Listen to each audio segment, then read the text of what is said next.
चलिए बच्चों, अब तक इंट्रोडक्शन के अंदर हम लोगों ने बेटा इस इकाई वृत्त की सहायता से दो बेहतरीन रिजल्ट निकाल लिए हैं।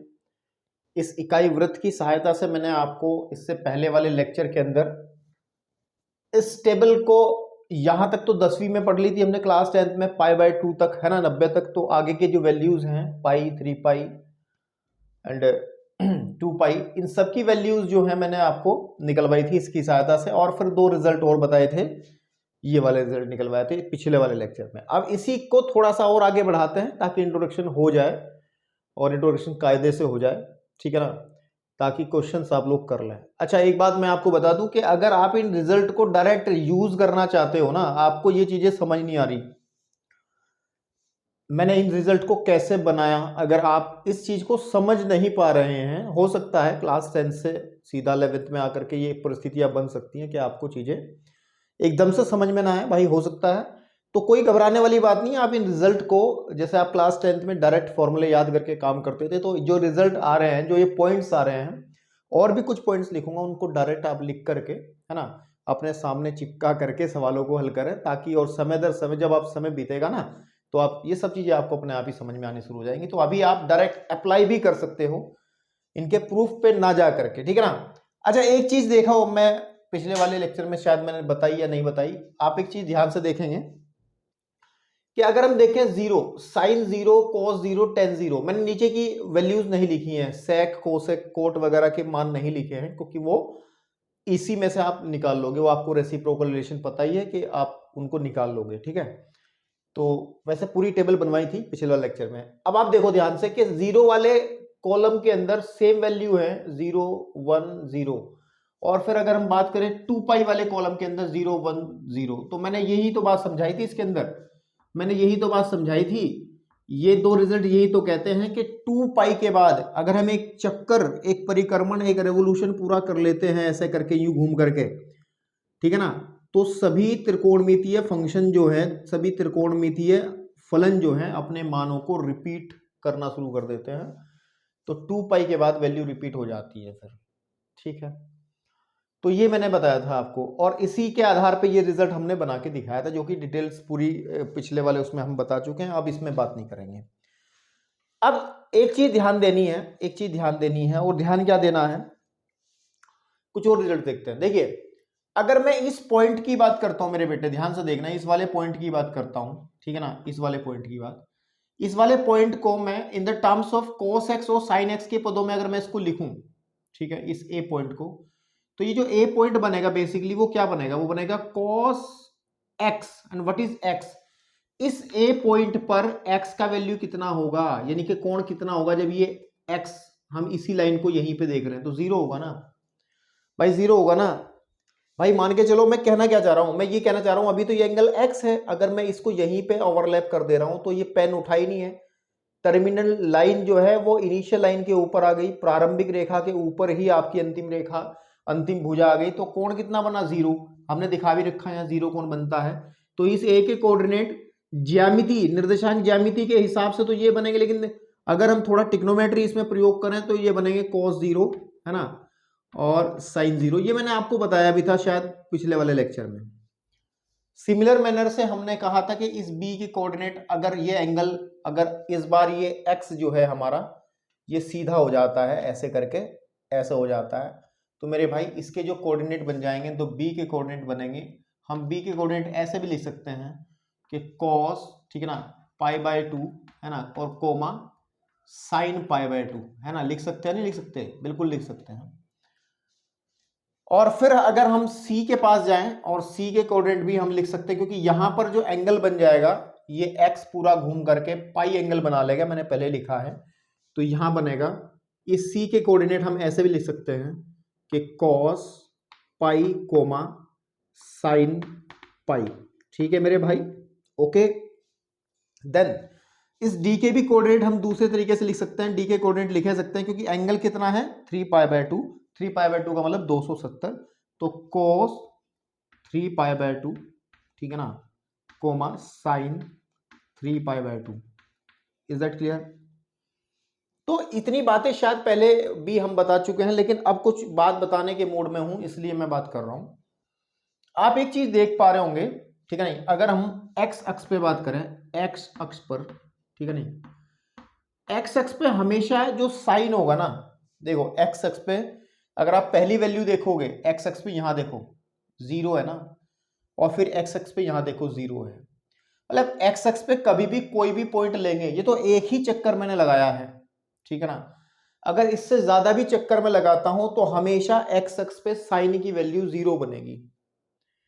और एक्स अक्ष पे कौन कौन सी वैल्यूज आएंगी, ठीक है ना, जैसे अभी ध्यान से सुनना मेरी बात, अभी चूंकि हमने क्या कहा, अभी हमने क्या कहा, अभी तो केवल एक रेवोल्यूशन पूरा हुआ है इस तरीके से, ये यहां पर, ठीक है, यहां से शुरू हुआ था ये 0 से, और ये पूरा एक जो घूम करके यहां पे, ध्यान से देखो, जब यहां से हम π/2 पे गए, π/2 से पाई पे आए, पाई भी से फिर 3π/2 पे आए, 3π/2 से हम 2π पे आ गए, हम रोक थोड़ा ही सकते हैं, फिर एक बार और घूमते हैं, जैसे एक बार और घुमाया मैंने, तो यहां से मैं गया, ये फिर कितना हो जाएगा आपके पास में, क्योंकि यहां पूरा 2π हो गया था, यहां पे एक पूरा चक्कर 2π हो गया था आपके पास में, ठीक है ना, तो जब 2π हो गया था, 2π में फिर यहाँ पे जब पहुंचेंगे तो ये 2π में π/2 और जोड़ दो, तो 2π में जब हम π/2 जोड़ देंगे तो मेरे पास में आ जाएगा 5π/2, है ना, 5π/2, इसका मतलब जो दो चक्कर लगाएंगे तो ये वाला एंगल हमारा 5π/2 के तरीके से काउंट होगा, हम लोग इसको 5π/2 कह देंगे। फिर यहाँ पे आप जब करेंगे तो यहाँ पे कितना आ जाएगा हमारे पास में 3π हो जाएगा,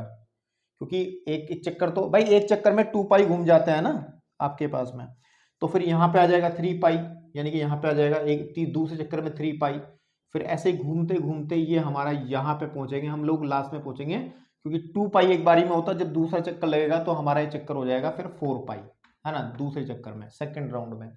ये फर्स्ट राउंड के ही लिखे हैं, अभी फर्स्ट राउंड के ही लिखे हैं, फर्स्ट राउंड में ये 2π, ये 0, ये π/2, लेकिन अगर हम सेकंड राउंड की बात करें, इन सेकंड राउंड तो हम लोग ध्यान देंगे, ये तो हो जाएगा आपके पास में सेकंड राउंड में 5π/2, ठीक है ना, और ये हो जाएगा आपके पास में सेकंड राउंड में आपका 3π, और इस वाले में अगर हम 3π के अंदर, अगर हम इस 3π के अंदर, क्योंकि एक एंगल इतना जब चलता है तो 90 ही तो चलता है, तो हम लोग π/2 अगर और ऐड कर देंगे तो यह आ जाएगा 6 और 1 7π/2, 7π/2 आ जाएगा, और फिर घूम फिर कर जब पूरा एक राउंड और हो जाएगा तो ये वाला एंगल आपका 4π हो जाएगा। तो मैं इतनी बात चिल्ला के क्यों कह रहा हूं, मैं इतनी बात कहना चाहता हूं कि एक्स अक्ष पर अगर हम देखें तो ऑलवेज हमारा जो साइन एक्स है वो हमेशा 0 है, ठीक है ना, देख लो आप कहीं भी देख लोगे कोऑर्डिनेट हमेशा 0 बनेंगे, और एक्स अक्ष पे अगर साइन एक्स 0 है तो कौन कौन से एंगल्स पे 0 है, एक्स अक्ष पे कौन कौन से कोण बनते हैं, ये तभी होता है जब x वैल्यू लेता है या तो 0 लेता है, ठीक है ना, क्योंकि साइन 0 0 होगा, या फिर वैल्यू पाई आएगी क्योंकि यहां पे भी 0 है, जब x वैल्यू लेता है पाई, है ना, या फिर जब घूम के हम वापस जाएंगे या वैल्यू लेगा 2π पे भी फिर वापस 0 आ जाएगा, ठीक है नहीं, आपके पास में 2π पे जब 0 आएगा तो फिर घूम करके एक राउंड और मारेंगे तो दूसरे राउंड में हमारा 3π, तो 3π पे भी ये 0 हो जाएगा, 3π पे भी ये 0 हो जाएगा बेटा, है ना, तो ऐसे ही अगर हम इसको घुमाएं ओवरऑल तो ये 4π पे भी आपका जाकर के 0 हो जाएगा, ऐसे ही चलता रहेगा अगर जितने भी आप राउंड लगवाओगे।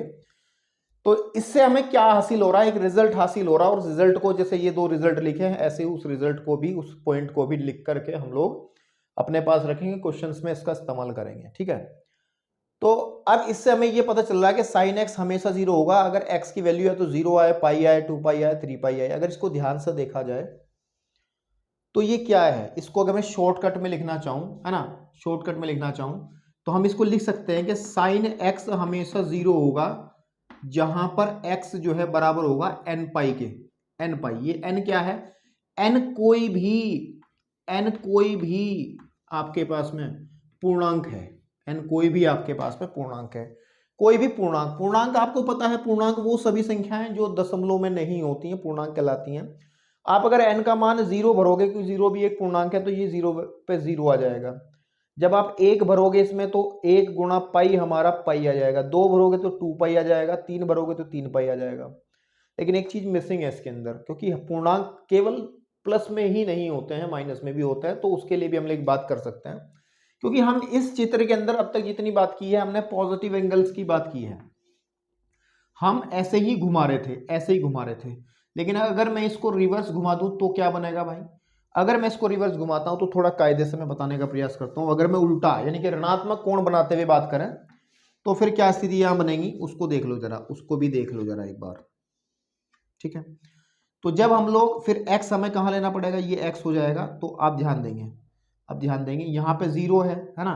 तो जब ये घूमेगा तो यहाँ पे जो एंगल बनेगा, यहाँ पे जो एंगल बनेगा इस बार, जब इधर से ऐसे जाएंगे तो ये बनेगा π/2, क्योंकि 90 डिग्री का कोण बनेगा ये वाला पूरा।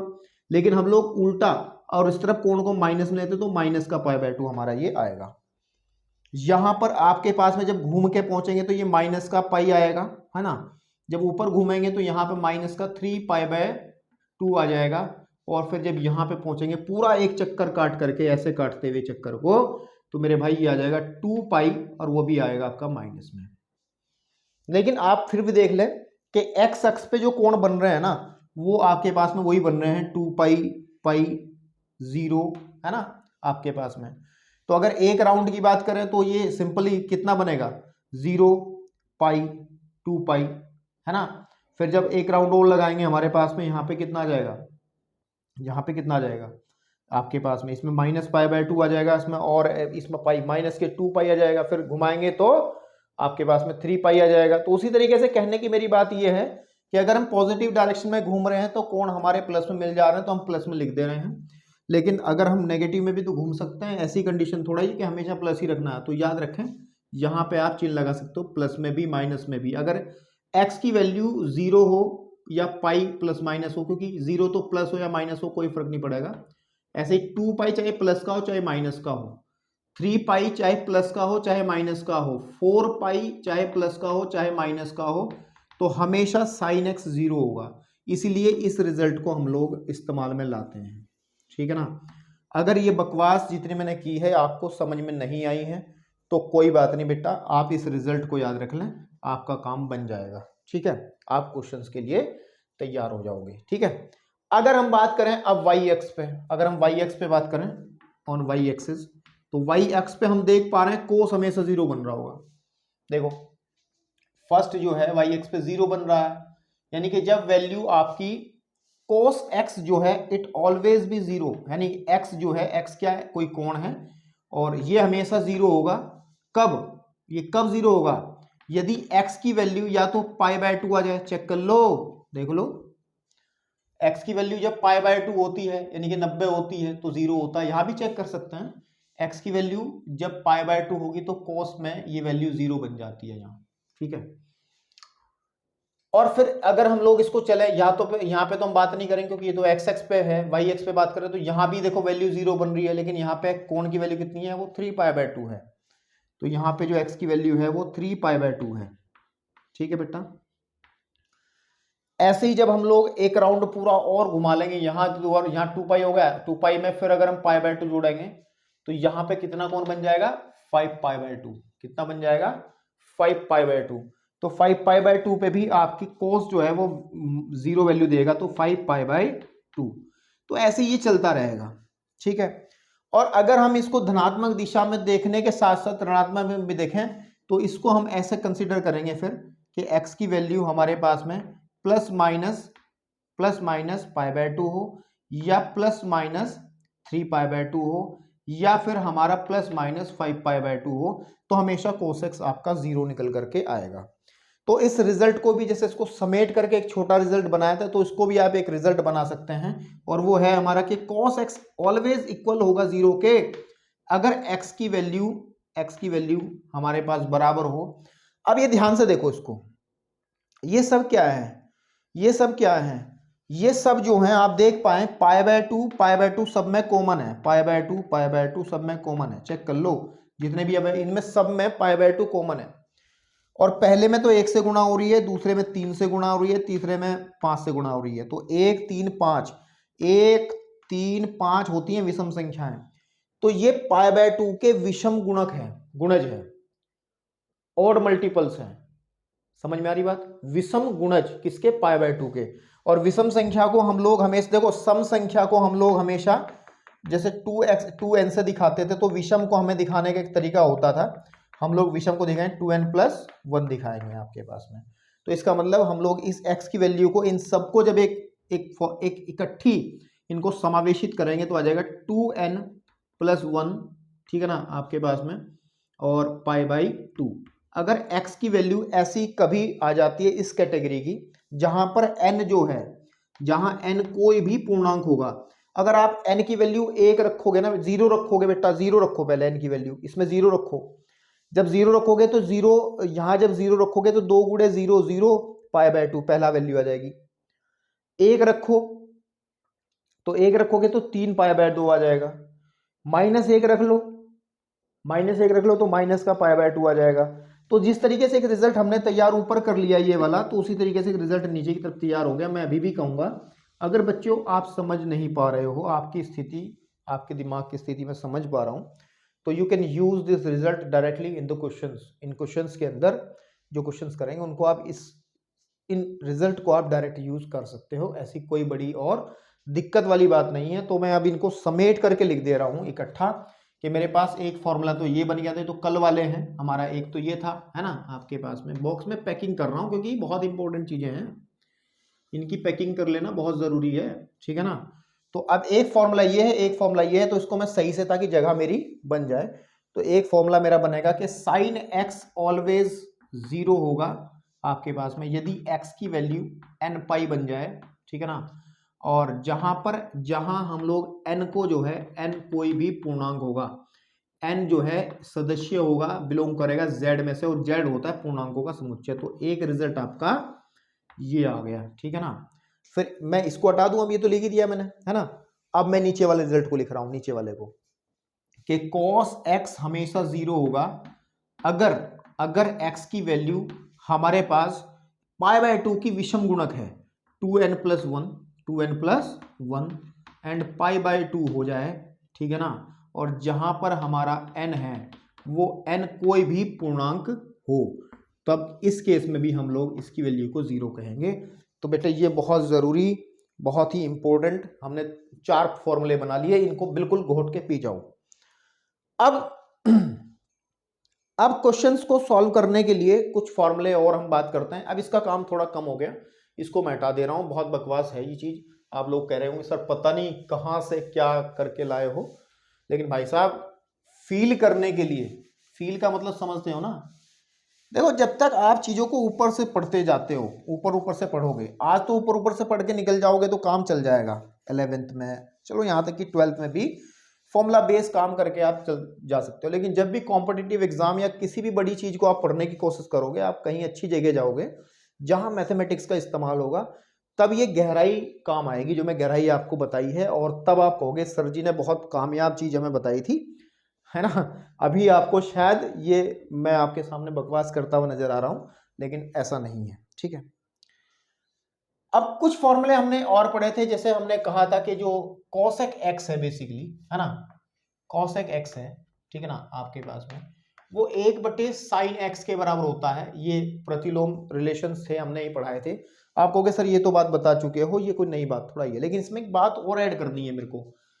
देखो अब हम पढ़ रहे हैं फलन, क्या पढ़ रहे हैं, फलन। और फलन का परिभाषित होना अति आवश्यक है, फलन का परिभाषित होना बहुत जरूरी है, परिभाषित होना बहुत ही जरूरी है, परिभाषित होना। तो हम लोग उन सभी पॉइंट को हटा करके चलते हैं, हम त्रिकोणमितीय फलन पढ़ रहे हैं तो हम उन सभी बिंदुओं को, उन सभी x के उन सभी मानों को हटा करके चलते हैं जहां पर फलन परिभाषित नहीं होता। तो इस केस के अंदर अगर ध्यान दें, अगर कभी sin x हमारा 0 बन जाता है, ठीक है ना, तो क्या cos x परिभाषित होगा क्या, मुझे बताओ, ये परिभाषित हो जाएगा क्या? तो बात खराब हो जाएगी ना, तो बात गड़बड़ हो जाएगी। तो इसका मतलब अब क्लास 10th तक तो ओके थी बात कि इतना है जी, ठीक है, समझ में आ जा रहा। लेकिन क्लास 10th के बाद इसके साथ हम एक रिजल्ट और पढ़ेंगे। वो रिजल्ट ये पढ़ेंगे कि जो हमारा sin x है वो कभी भी 0 नहीं होना चाहिए। यानी कहने की बात यह है कि sin x 0 कब होता है, जब x की वैल्यू हमारे पास में, या करके ऐसे कर सकते हैं, या ऐसे भी लिख सकते हैं कि x की वैल्यू अगर n π होती है, 0 हो जाता है ना, तो इसकी वैल्यू n π के बराबर नहीं होनी चाहिए, जहां पर हमारा n जो है वो कोई पूर्णांक होगा, ठीक है। तो अब ये फॉर्मूला कंप्लीट हुआ है। इसी तरीके से हम लोग अगर बात करें सेक एक्स की। सेक एक्स हमेशा 1 कॉस एक्स के इक्वल होता है, और ये भी कहा जा सकता है कि ये तभी परिभाषित होगा अगर cos x not equals to 0 हो, या फिर आप ये कह सकते हैं कि जो एक्स की वैल्यू है ना, एक्स की जो वैल्यू है वो 2n+1 है ना, यानी कि विषम गुणज किसके, π/2 के ना आए, बराबर ना आए, जहां पर n जो है वो एक पूर्णांक होगा। आप कहोगे सर यहाँ तो आपने बराबर ले रखा था, यहाँ माइनस काट दिया। अरे यहाँ मना कर रहे हैं ना, हम मना कर रहे हैं ना कि ये 0 नहीं होना चाहिए। यहाँ तो कह रहे थे 0 अगर होगा तो ऐसा है, अगर ये 0 होगा तो ऐसा है ना। अगर 0 होगा तो x की वैल्यू ऐसी आएगी। हम कह रहे हैं 0 नहीं है तो इसका मतलब x इसके बराबर नहीं होगा, इसलिए काट रहा हूं मैं वहां पे। फिर दूसरी बात, एक और हमारा बढ़िया फॉर्मूला था, वो होता था cot x वाला formula, that is equal to, इसका एक रूप होता था 1/10x, लेकिन इससे हम कोई बात नहीं करेंगे, हम डायरेक्ट वही बात करेंगे। हम पढ़ते थे कि cos x upon sin x, और इसमें भी आप कंडीशन लगा लेंगे कि sin x कभी भी 0 के बराबर नहीं होना चाहिए, या इस बात को दूसरे शब्दों में कहा जा सकता है कि x कभी भी बराबर नहीं होना चाहिए n पाई के, जहां पर आपका n कोई भी पूर्णांक हो सकता है। ठीक है मेरे भाई, ठीक है। और साथ ही साथ 10 को भी तो इस तरीके से हम लिख सकते हैं ना, 10 को भी तो लिख सकते हैं हम इस तरीके से। तो 10 को क्या लिखेंगे, जैसे हमारे पास में 10x है, 10x can be written as, उसको sin x upon cos x लिखा जा सकता है। ये चीजें बहुत गहरी हैं और समझनी जरूरी हैं। तो ये तभी परिभाषित होगा अगर नीचे बटे में 0 ना आ रहा हो, है ना। बटे में 0 आ जाता है तो अपरिभाषित हो जाता है ना। इसका मतलब हमारे पास में तो cos x not equals to 0 कभी 0 के इक्वल नहीं होना चाहिए, या फिर जो x की वैल्यू है वो कभी भी 2n+1 अपॉन 2 है ना, ऐसे करके लिख लो 2n+1, ठीक है ना, एंड π/2 के बराबर नहीं होनी चाहिए, जहां पर n कोई पूर्णांक होगा, ठीक है ना। तो ये 4 फॉर्मूले और हमने ऐड किए हैं अपने अपने अपने अपने तर्कश के अंदर, हथियार हैं 4, ठीक है। इसको नोट कर लो जरा फटाफट। देन उसके बाद कुछ सर्व समीकरण हैं जिनको हम यूज करेंगे, ठीक है ना। और वो सर्व समीकरण क्या है, ठीक है, आपके पास वैसे फॉर्मूले वहीं पे लिखने चाहिए थे ताकि काम में आए, तो कोई बात नहीं है, तो याद रहेंगे ये आपको, है ना। अब कुछ सर्व समीकरण होती थी, जैसे यहां पे लिख लेता हूं, उनका यूज ज्यादा है। एक सर्व समीकरण क्लास 10th में सबसे शुरू की सर्व समीकरण हमने पढ़ी थी कि sine square of x plus cos, है ना, आपके पास में कि cos square of x plus sine square x जो है वो हमेशा 1 के इक्वल होता है। ये पहली सर्व समीकरण थी जिसका यूज हम करेंगे। और इसके बाद अगर हम लोग इस सर्व समीकरण की दूसरे हिस्से की बात करें तो वो होता था 1 प्लस के जो tan स्क्वायर एक्स हो दैट इज इक्वल टू, वो हमारा सेक स्क्वायर एक्स के बराबर होता था। और फिर हमारे पास में और cot square x plus 1 is equal to होता था हमारे पास में, वो होता था कोसेक स्क्वायर ऑफ एक्स के। तो ये भी कुछ फॉर्मूले हैं जिनको बॉक्स में बंद कर लेना जरूरी है, बॉक्स सही सा बनाओ, ठीक है ना। एक ये फॉर्मूला हो गया, इनको याद रख लो अच्छे से। अच्छा, अगर कभी भूल जाओ इन सर्व समीकरण को तो क्या करोगे, केवल ऊपर वाली सर्व समीकरण याद होनी चाहिए कि cos square of x plus sine square of x अगर आपके पास में 1 है तो इससे हम दोनों बना सकते हैं। देखो, अगर दोनों साइड में आप कोस स्क्वायर एक्स से भाग कर दोगे, कोस स्क्वायर एक्स से भाग कर दोगे, चेक करो ये तो कट गया। ये 1 प्लस साइन अपॉन कॉस होता है tan square x, 1 upon cos होता है सेक स्क्वायर एक्स, चेक कर लो, दूसरी सर्व समीकरण बन गई। अगर तीसरी बनानी है तो पहले वाली से ही तीसरी भी बन सकती है, पहले वाली से ही तीसरी भी बन सकती है। इस बार कोस से नहीं साइन से डिवाइड कर दो, साइन स्क्वायर एक्स से यहाँ कर दो, साइन स्क्वायर एक्स से यहाँ कर दो, साइन स्क्वायर एक्स से यहाँ कर दो, तो ये हो जाएगा कोट स्क्वायर एक्स। चेक कर लो, cos upon sine, cos upon sine cot होता है, प्लस साइन से साइन कटा, आपके पास में ये 1 आ जाएगा, 1 अपॉन साइन होता है कोसेक स्क्वायर एक्स। तो घबराने की बात नहीं है, देखो फॉर्मूले बहुत मिलेंगे आपको ट्रिग्नोमेट्री में। सबसे बड़ी बात यही है कि फॉर्मूले, आइडेंटिटीज, सर्व समीकरण, रिजल्ट बहुत सारे मिलेंगे, उन सबको याद रखना, ठीक है ना, बहुत जरूरी है। और आप कहोगे सर कैसे इतने याद होंगे, तो भाई देखो सीधी सी बात है, कुछ के तो आपको पैटर्न याद, देखो अपने आप जुगाड़ बनाओ। अगर कुछ आपको ऐसी टेक्निक अपने माइंड में डेवलप कर देती जिससे आपको याद रखने में आसानी, तो वो बढ़िया है। नहीं तो सीधी बात है कि जब आप इसका यूज करोगे, बहुत सारे क्वेश्चंस करोगे, तब बार बार जब यूज में आएंगे तो अपने आप याद हो जाएंगे। अभी इन सारे फॉर्मूले को लिख करके कहीं ना कहीं अपनी जहां टेबल है वहां के आसपास को चिपका लेना। अभी फॉर्मूले बहुत बाकी है, अभी अभी मत चिपकाना, अभी और चिपकाना पड़ेगा, इतना बड़ा चार्ट लगाना पड़ेगा इसके लिए, ठीक है। तो अब ये सर्वसमी का हमने बात कर ली। अब इसके अंदर एक चीज और है, वो है त्रिकोणमितीय। त्रिकोणमितीय एक टॉपिक और बचता है, मैं इसको रफ कर रहा हूं, आप वीडियो को पॉज करके स्क्रीनशॉट ले सकते हैं, है ना, आपके पास में। और वो है कि त्रिकोणमितीय फलन जो है के चिन्ह हम लोग बात करते हैं, चिन्ह क्या होते हैं, ठीक है। तो क्या पढ़ना है मेरे को पढ़ना है त्रिकोणमितीय, ठीक है, त्रिकोणमितीय, ठीक है, फलनों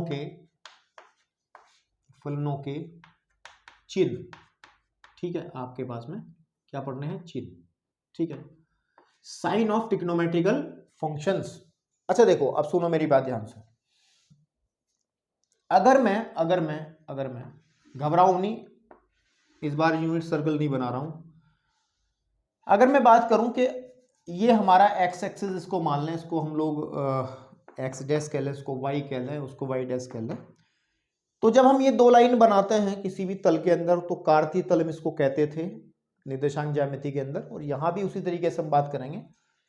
तो हमारे पास चार चतुर्थांश बनते थे, ठीक है ना, क्या बनते थे, चार चतुर्थांश बनते थे, जिसको हम ये पहले हिस्से को हम लोग, इस पहले हिस्से को, आपको पता है ये वाला सेंटर में जीरो हो गया, ओ है सॉरी, है ना।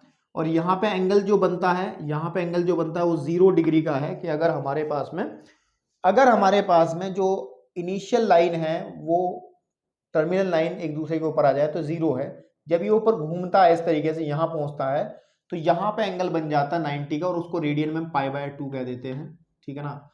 देन इसके बाद हम लोग बात करते हैं, जब ये वाला एंगल इतना घूम जाता है तो ये एंगल पाई बन जाता है, जब ये यहां पे घूम जाता है तो ये एंगल 3π/2 बन जाता है, और जब ये पूरा एक रेवोल्यूशन कंप्लीट हो जाता है यहां तक का, देन हम लोग कह सकते हैं ये एंगल 2π बन जाता है पॉजिटिव डायरेक्शन के अंदर, ठीक है।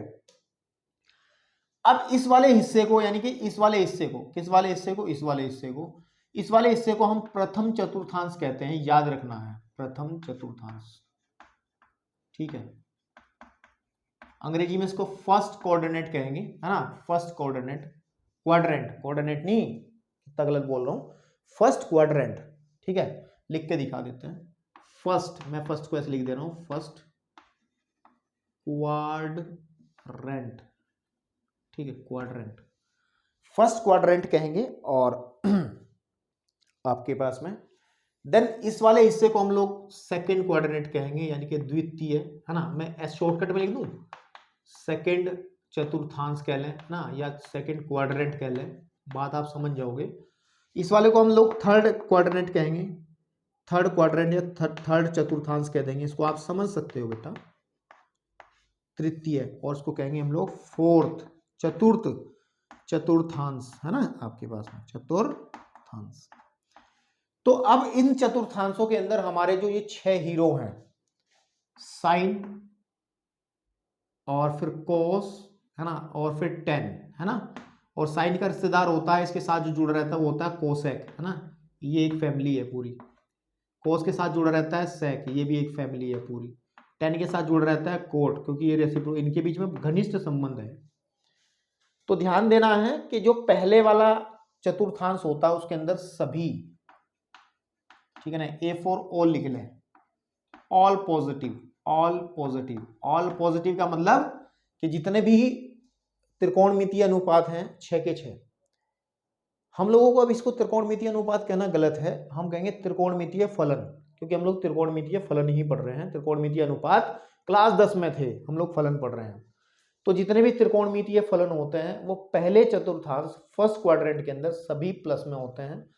या ये कहा जा सकता है, अगर मैं लिखना चाहूं कि साइन भी प्लस में, कोसेक भी प्लस में, कोस भी प्लस में, सेक्स भी प्लस में, और टेन भी प्लस में, कोट भी प्लस में होगा आपके पास में। इसके अंदर आए सेकंड के अंदर, तो ध्यान देना यहां पे केवल साइन और साइन का रिश्तेदार कोसेक, ठीक है, कौन, कोसेक, ये साइन हो गया और कोसेक, ये दोनों ही पॉजिटिव रहेंगे मेरे बेटे,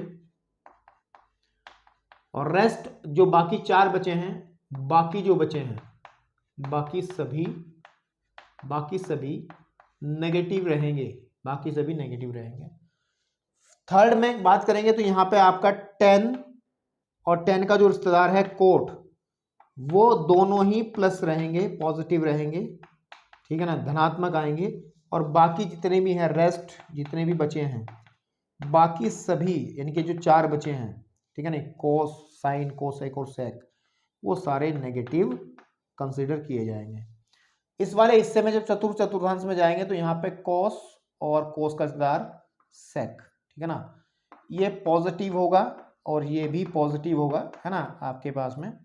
देन बाकी जो बचे हुए हैं वो सब बाकी सभी जो है वो आपके नेगेटिव बन जाएंगे। आप कहोगे सर इसको कैसे, मतलब इसको भी तो थोड़ा सा खोल के बताओ कि ये कैसे पॉजिटिव होंगे, कैसे नेगेटिव होंगे। तो इसको जब हम ग्राफ पढ़ेंगे इन त्रिकोणमितीय फलनों का, तब ये आपको क्लियर कट समझ में आ जाएगा कि कहाँ पे कौन पॉजिटिव क्यों है, कैसे है।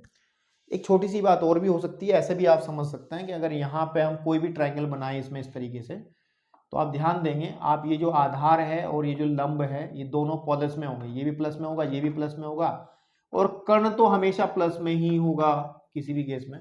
तो आप इस ट्रायंगल के आधार पे इन 6 में से कोई भी निकालोगे, साइन, कोस, टेन, कोस, सेक, कोसेक, उसकी वैल्यू निकालोगे आप, क्योंकि जब भुजाएं प्लस में हैं तो हमेशा प्लस वाली वैल्यू मिलेगी। इसका मतलब इस चतुर्थांश में जो भी ट्रायंगल बनेगा उसकी सारी भुजाएं आपको प्लस में हैं, तो प्लस में होने का मतलब सारे चतुर्थांश में सभी त्रिकोणमितीय फंक्शंस यहाँ पे पॉजिटिव वैल्यू देंगे, प्लस वाली वैल्यू देंगे। अगर इस वाले केस में बात कर लें, इस वाले केस के अंदर यहाँ पे कोई ट्रायंगल इस तरीके से बनेगा, अगर इस वाले ट्रायंगल के अंदर क्या होगा कि ये वाली तो नेगेटिव होगी ना, आधार इसका क्या हो गया, नेगेटिव हो गया। अगर ये x होगा तो इसमें, अगर ये x है तो अगर ये वाला x हो जाएगा तो ये नेगेटिव हो गया, ये पॉजिटिव ही रहेगा, ऊपर की दिशा में है क्योंकि y x में, ये हमेशा पॉजिटिव ही होगा। अब अगर यहाँ पे ध्यान दो, अगर यहाँ पे आप निकालोगे साइन, तो साइन होता है लंब बटे कर्ण, तो यहाँ पे लंब जो है वो भी प्लस में है, कर्ण जो है वो भी प्लस में है, तो जब ऊपर भी प्लस नीचे प्लस तो फाइनल रिजल्ट क्या आएगा, पॉजिटिव ही आएगा। ऐसे ही सेक, कोसेक भी पॉजिटिव आएगा। लेकिन इस साइन के अलावा अगर कुछ और निकालो आप, जैसे मान ले कोस निकालो, कोस होता है आधार बटे, cos x is equal to आधार बटे कर्ण होता है, यानी कि आधार आपका माइनस में है, कर्ण आपका प्लस में है, तो ओवरऑल नेगेटिव क्वांटिटी मिलेगी नहीं मिलेगी, बताइए मुझे। तो ऐसे भी आप इसको थोड़ा सा अपने ही दिमाग से समझ सकते हो कि ये कैसे कैसे प्लस में होते हैं, कैसे कैसे माइनस में, ऐसे नीचे की तरफ भी बना सकते हो। लेकिन अभी आप सिर्फ इतना याद रख लें, इतने से आपका काम चल जाएगा, ठीक है मेरे भाई। ओके, इतनी बात आपको समझ में आ गई, ठीक है जी, क्लियर है। अब अगर इतनी बात आपको समझ में आ रही है तो इसका मतलब बेटा, इसका मतलब आप लोग कतई और बहुत ही अच्छे से तैयार हो कुछ एग्जाम्पल्स करने के। तो हम लोग कुछ एग्जाम्पल्स करते हैं, ठीक है ना, कुछ एग्जाम्पल्स करते हैं। चलिए, अब तक जितनी जानकारी इकट्ठी की है उस जानकारी को अप्लाई करने का थोड़ा समय आया है। और एग्जाम्पल नंबर 6 जब आप करोगे तो इस एग्जाम्पल के आधार पर आपकी एक्सरसाइज के अधिकतर सवाल हल हो जाएंगे, क्योंकि ये एक सवाल आपके एक्सरसाइज के दरवाजे खोल देता है। तो कह क्या रहा है कि यदि cos x माइनस के 3/5 हो और x जो है वो तृतीय चतुर्थांश में स्थित हो, तो अन्य 5 त्रिकोणमितीय अनुपातों को हमें ज्ञात करना है। तो cos दिया है तो बचे हुए 5 जो हैं उनको हमें निकालना है, ठीक है। और हमने भी कहा था चतुर्थांश का चक्कर कि ये पहला मैंने बना लिया है, यहाँ पे ये पहला चतुर्थांश है, ये दूसरा है और ये तीसरा है और ये आपके पास में चौथा है। इसको याद रखने का तरीका, यहाँ पर a फॉर ऑल सभी प्लस में होंगे, यहाँ पे साइन और साइन का रिश्तेदार प्लस में होगा, यहाँ पर t और t का मतलब tan और tan का रिश्तेदार प्लस में होगा, और यहाँ पर cos मतलब c का मतलब है cos और cos का रिश्तेदार प्लस में होगा, बाकी सब लोग माइनस में होंगे। और इसको याद ऐसे भी रख सकते हैं कि ऐड शुगर टू कॉफी, कुछ लोग अलग अलग तरीके से, आफ्टर स्कूल टू सिनेमा, या ऑल स्टूडेंट क्लास 10th, ऐसा भी आप लोग, नहीं 10th क्लास है ना, ऑल स्टूडेंट 10th क्लास भी आप, जैसे आपको सही लगे। वैसे इतनी बड़ी बात नहीं है, अब इतने भारी भरकम फॉर्मूला याद कर रहे हो तो ये कौन सी बात है यार। तो अब कैसे करना है, देखिए सबसे पहली बात आपको ध्यान देना है कि जब भी आपको इस तरीके का क्वेश्चन करना होगा तो ध्यान से सुनेंगे मेरी बात को, बहुत ध्यान से सुनेंगे। आपके पास में दिया है उन्होंने cos x, कोशिश करें किसी भी तरीके से आप cos और sin की वैल्यू निकाल लें, और अगर cos और sin की वैल्यू आप निकाल लेते हैं फिर तो सब चीजें खुली हैं, फिर तो आप चाहे tan cot sec cosec कुछ भी निकालो, डांस करते हुए निकाल दोगे, उसमें कोई बड़ी बात नहीं है। तो बेटा cos x की वैल्यू हमें दी गई है इतनी, तो हमें sin x कैसे निकाला जाए, तब काम में आएंगी हमारी ये सर्व समीकरणाएं, ठीक है नहीं। अब जैसे पहली सर्व समीकरण है, क्योंकि हम जानते हैं, है ना, हम जानते हैं, क्या जानते हैं भाई, हम जानते हैं कि जो cos स्क्वायर ऑफ x है और sin स्क्वायर ऑफ x है वो हमेशा 1 के बराबर होता है। अगर इस फॉर्मूले से मैं sin स्क्वायर x की वैल्यू निकालूंगा तो 1 माइनस cos स्क्वायर x हो जाएगा, या जो sin x है वो हमेशा under root of 1 minus cos square x हो जाएगा आपके पास में। लेकिन जब वर्ग घटता है तो प्लस माइनस, हमने क्लास 10 में पढ़ा था कि x square is equal to, अगर कभी भी कोई वैल्यू हो a then x is equal to होगा under root of a, but plus minus साथ में आएगा। द्विघात समीकरण का एक नियम है कि दो वैल्यूज निकलेंगी, एक प्लस में और एक माइनस में, तो वहीं पे हमने ये कर लिया। अब हमें पता है कि साइन एक्स की वैल्यू मैं फाइंड आउट कर रहा हूं, तो plus minus under root of 1 minus cos की वैल्यू आप यहां से रखेंगे माइनस के 3/5 की whole square, then sine x हमें क्या मिलेगा, plus minus under root of 1 minus plus minus ही रहेगा, और 9/25 जब इसको मैं सॉल्व करूंगा, ठीक है ना, आपके पास में, तो फाइनली आप सब जानते हैं इस बात को कि ये प्लस माइनस अंडर रूट 25 में से 9 घटेगा 16/25, है ना, या फिर साइन एक्स की जो दो वैल्यूज मिलेंगी मेरे को, साइन एक्स की जो दो वैल्यू मिलेंगी, एक प्लस में एक माइनस में, वो मिलेंगी 4/5, ठीक है ना। लेकिन हम इन दोनों वैल्यूज को नहीं ले सकते, हमें कहा गया है एक्स जो है, जो एंगल एक्स है, जो कोण एक्स है आपका, वो थर्ड में है कहीं ना कहीं। एंगल एक्स जो है वो थर्ड, तीसरे में आ रहा है, और तीसरे में केवल tan और tan का रिश्तेदार ही प्लस में होता है, जो मैंने अभी आपको बताया था, समझाया था, लेकिन बाकी सब माइनस में होते हैं। इसका मतलब ये है कि हमारे पास साइन की दो वैल्यू हैं, एक प्लस वाली एक माइनस वाली, और जब हम थर्ड की बात कर रहे हैं तो इसमें तो हमेशा साइन जो है, ये जो साइन है वो माइनस में होगा, प्लस में होगा ही नहीं, क्योंकि यहाँ तो राज किसका चलता है, tan का। तो इसका मतलब हम लोग केवल वैल्यू साइन एक्स की जो वैल्यू लेंगे वो माइनस के 4/5 ले लेंगे, यहाँ लिख देंगे चूंकि x, ठीक है नहीं, चूंकि जो x है तृतीय चतुर्थांश में है, तृतीय चतुर्थांश में है, ये आपको बात बता दी गई है आपके पास में। अब आपके पास में क्या हुआ, साइन एक्स निकल आया। अब मैं निकालता हूं, एक वैल्यू निकल आई, एक आंसर निकल आया हमारा, ठीक है ना, एक हमें पहले से पता ही था, है ना, हमें निकालने हैं 6 टोटल। तो अब निकालो tan x, क्या निकालो, tan x। tan x होता है sin x upon cos x, ये तो फॉर्मूला होता है। tan x क्या होता है, tan x क्या होता है, tan x हमारे पास होता है, एक और फॉर्मूला होता है, that sin x upon cos x, जो हमने पढ़ा है फॉर्मूला, है ना, टेबल बनाते हुए भी। तो जब हम इसको इस्तेमाल में लाएंगे तो बेटे tan x is equal to sin x की वैल्यू जो हमारे पास है हमने निकाली है माइनस के 4/5 अपॉन माइनस के 3/5, और यहां से माइनस 5 से 5, तो सीधी और सच्ची बात यह है कि tan x जो वैल्यू दे देगा वो दे देगा 4/5। और मजे वाली बात पता है क्या है, क्योंकि x तीसरे चतुर्थांश में है तो ये प्लस में आना चाहिए था, और वो प्लस में ही आया है, इसने बेचारे ने कोई हाथ पैर नहीं फेंके हैं। अब हमारे पास 3 वैल्यू आ गई, बची वैल्यू यहां निकाल देता हूं, जगह हमारे पास इधर पर्याप्त पड़ी है, प्लॉट पड़ा है पूरा एक। अगर मैं निकालना चाहता हूं कोसेक एक्स की value, cosec always equal 1/sin x, ठीक है ना, तो 1/sin x का मतलब क्या है कि साइन की वैल्यू को आप उल्टा कर दोगे, जो साइन है हमारा ये वाला, इसकी वैल्यू को आप उल्टा कर दोगे, 5 ऊपर 4 नीचे, 5/4, तो जो कोसेक x है हमें वैल्यू दे देगा माइनस के 5/4, तो एक वैल्यू ये आ जाएगी। देन sec x की अगर वैल्यू निकालेंगे, sec x होता है 1/cos x के equal, that is sec x की वैल्यू जो है वो आ जाएगी, cos x की वैल्यू को उल्टा कर दो, माइनस के 5/3, तो ये वैल्यू आ गई हमारी cos x की, sec x की। फिर बचा हमारा एक cot x, cot x हमेशा 1/tan x के बराबर होता है, तो यानी कि cot x हमें वैल्यू देगा, जो tan की वैल्यू उसको उल्टा करना है, 3/4, तो मेरे भाई हो गया काम, ठीक है।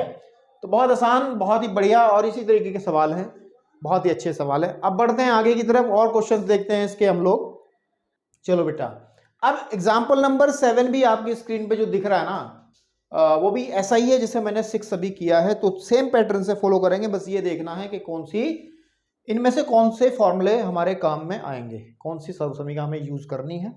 इसलिए मैं सामने लिख करके चल रहा हूं ताकि आपकी याददाश्त बनी रहे, और ये याद तो हो ही जाएंगे, ऐसी टेंशन वाली बात नहीं। जब आप क्वेश्चंस को हल करोगे ये सब फॉर्मूले आपको याद हो जाएंगे, पता भी नहीं चलेगा कब याद हो गए हैं, लेकिन प्रयास करना पड़ेगा याद करने का।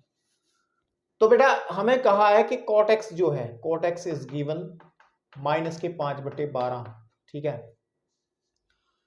तो यहां से एक बात क्लियर है, 10 की वैल्यू तो निकाली जा सकती है, बाकी कैसे निकालें। तो एक फॉर्मूला है मेरे पास, लुक एट, नीचे की तरफ एक फॉर्मूला दिखाया गया है कि cot square x + 1 is equal to cosec square of x होता है सर्वसमीका 3 नंबर वाली।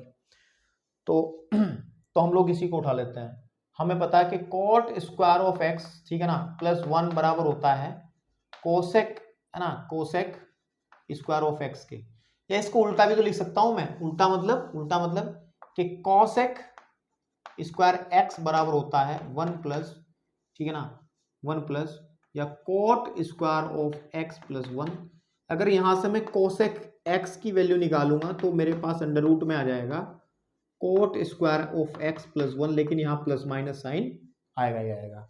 तो अगर मैं बात करूं कि कोसेक x जो है मेरे को देगा प्लस माइनस में अंडर रूट, जब कोट की वैल्यू हम लोग भरेंगे ये वाली -5/12 का वर्ग और प्लस का 1, तो जो हमारा कोसेक x रहेगा बेटा वो आ जाएगा plus minus under root of 25/144 + 1, या फिर कोसेक x जो मेरे को मिलेगा वो मिलेगा प्लस माइनस में अंडर रूट ऑफ 169/144, या कोसेक x की वैल्यू आप लोग सब समझ रहे होंगे क्योंकि क्लास 10th पास करके आए हैं। इतनी छोटी छोटी बातों पे घबराने की जरूरत नहीं होती है। अगर मैं इसको 13/12 लिख दूं तो, क्योंकि ये 13 का वर्ग है, ये 12 का।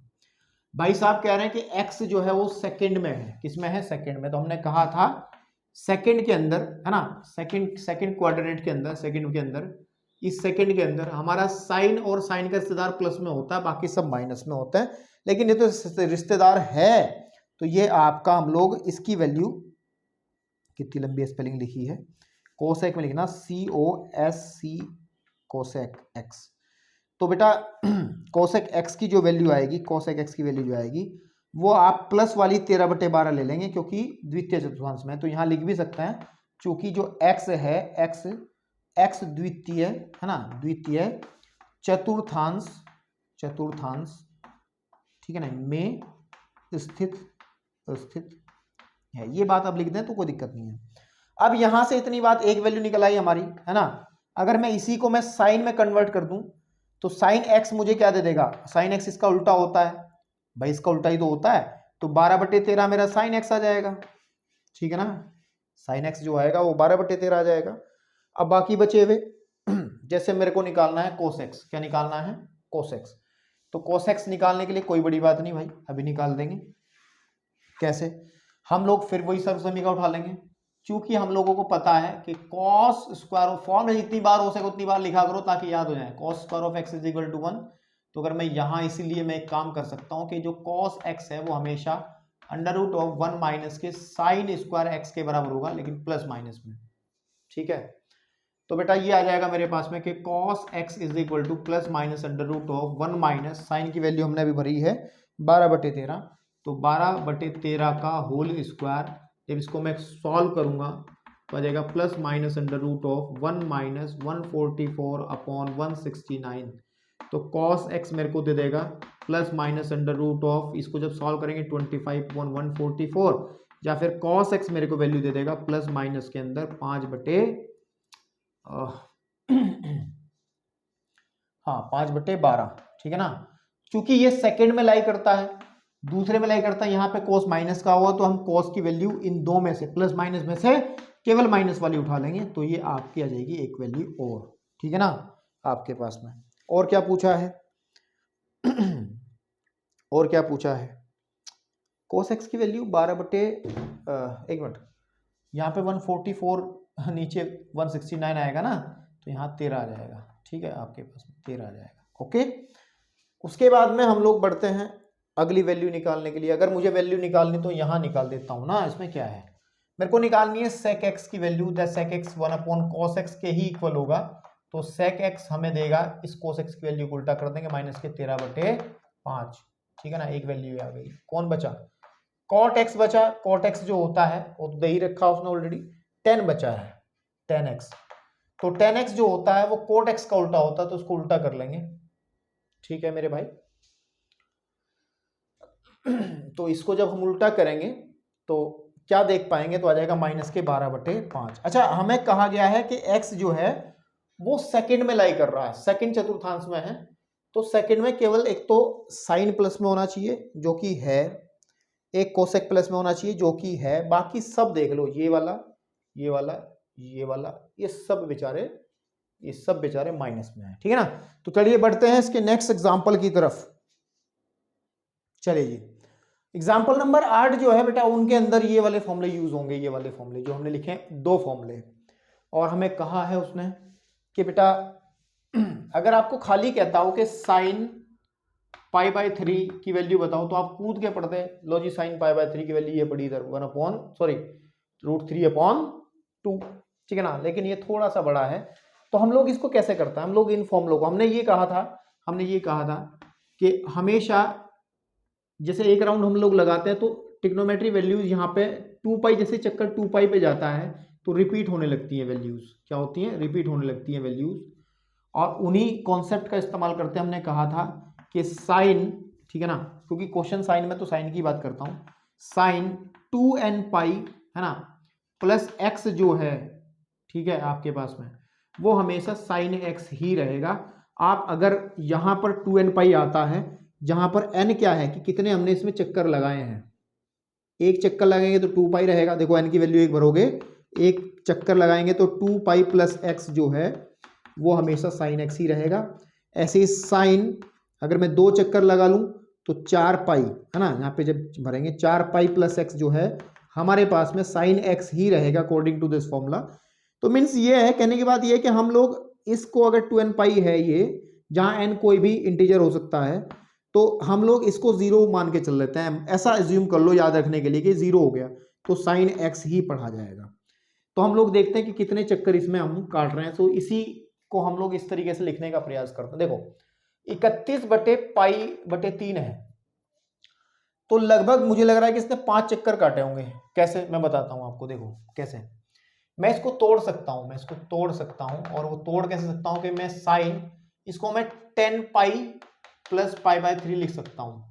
आप कहोगे सर कैसे, भाग कर लो, 31 को 3 से भाग कर लो ना, 10 बार जाएगा ना, आपके पास में बचा 1, तो लिखेंगे 10 सही 1/3, ठीक है ना, या फिर 10 प्लस 1/3, या 10π प्लस 1/π/3। चेक कर लो, अगर मैं पाई के साथ में करूंगा, नीचे दिख रहा नहीं दिख रहा है फ्रेम में, कभी मेरा ये सब मेहनत बेकार जा रही हो, नहीं, सब ठीक है। तो बेटा अगर हम लोग देखें तो हम लोग क्या करेंगे, हम लोग इसको थोड़ा सा और करेंगे, इसको लिखें, इसका मतलब 10π कब होगा, एक चक्कर में 2π, 4π, 5π, तो ऐसे करते हुए हम लोग 5 चक्कर लगाएंगे, क्योंकि इसको लिखना मुझे 2nπ में, इसको लिखना है 10π को मेरे को लिखना है 2nπ में, तो पाई से पाई और यह जाएगा 5, n की वैल्यू 5 है ना। तो कहने के बाद इसको लिख सकते हैं हम कि 2 × 5 × पाई, 2nπ हो गया ना ये, प्लस π/3। अब देखो फॉर्मूला लगा लो, इसको हम 0 मान लें, क्योंकि 2nπ को 0 मान ले रहे हैं ना भाई, ये तो 0 ही मान ले रहे हैं हम लोग। साइन x लिख दें डायरेक्ट, तो साइन π/3 लिख देंगे आप, साइन π/3। और जब साइन π/3 मेरे बेटे लिखेंगे तो साइन π/3 की वैल्यू आपको पता ही √3/2 होती है। आंसर आ गया। इसके बाद एक क्वेश्चन और है जो कि लास्ट एग्जांपल है बिफोर द एक्सरसाइज से पहले, अभी काम बाकी है इंट्रोडक्शन के अंदर। अभी मैंने आपको त्रिकोणमितीय फलन के ग्राफ नहीं बताया, मैं ग्राफ बता के जाऊंगा, ठीक है ना।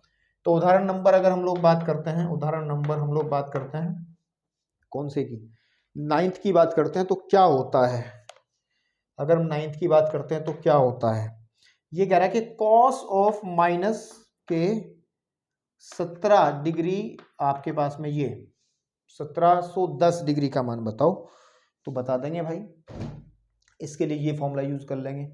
आपको पता है कि cos 2nπ प्लस x जो है वो cos x के इक्वल होता है, ठीक है ना। अच्छा यहाँ पे हम लोग एक चीज ध्यान दें, यहाँ पे डिग्री में दिया है और पाई वाला जो होता है वो रेडियन में होता है, तो इसको हम ऐसा भी लिख सकते हैं कि कॉस ऑफ, अगर मैं इसे डिग्री में कन्वर्ट कर लूँ तो पाई की वैल्यू 180 भर लो, तो 360 इंटू एन प्लस एक्स जो है, ठीक है ना, ये ऐसे करके n गुणे 360 प्लस एक्स जो है वो हमेशा cos x ही रहता है, ठीक है मेरे पास। अच्छा ध्यान से सुनो ध्यान से सुनो मेरी बात, और वो बात किस तरीके सुननी है आपको। अगर मैं एक काम कर लूँ, यहाँ पे मैं n की वैल्यू 5 भर लूँ, 5 गुणे 360 प्लस एक्स भी तो cos x ही रहेगा, या cos ये आ जाएगा 1800, है ना, प्लस x भी तो cos x ही रहेगा या नहीं रहेगा, क्या बताओ मुझे। मैं ऐसा क्यों कर रहा, आपको कि सर कैसा है, 1710 के आसपास जाओ, 1710 के आसपास जाओ, 1710 के आसपास अगर हम देखें चक्रों के हिसाब से हमारा 1800 सबसे परफेक्ट, जब हम 5 चक्कर लगाएंगे ना इसके, एक 360, 200, 720, फिर एक चक्कर में कुछ और बनेगा, फिर कुछ और बनेगा, तो 5 चक्कर में जाके आपका 1800 बन जाएगा। और इस 1800 को हम जीरो के तरीके से कंसीडर कर लें, क्योंकि वो फॉर्मूला बताता है, इसकी कोई मान ही नहीं है इसका, क्योंकि इस इतने के बाद में ये वैल्यू अपनी रिपीट कर लेगा। तो हम लोग एक काम कर लेते हैं इस क्वेश्चन के अंदर, इस क्वेश्चन के अंदर हम कर लेते हैं कि कॉस ऑफ, यहाँ पे मैं 1800 लिख लेता हूँ, 1800 प्लस माइनस का 100, 1710 को मैं कैसे लिख सकता हूँ, ठीक है ना, आपके पास में कैसे लिख सकता हूँ, लिखा जा सकता है अकॉर्डिंग टू दिस फॉर्मूला। ये जो मैंने बात की है इससे लिख नहीं सकते क्या, इसको उल्टा भी तो लिखा जा सकता है। मैं x की जगह यहाँ पे, x की जगह अगर मैं x की जगह इस वाले फॉर्मूले के अंदर, इसके अंदर अगर मैं x की जगह माइनस का 1710 भर देता हूँ तो कोई दिक्कत है क्या, बताओ मुझे।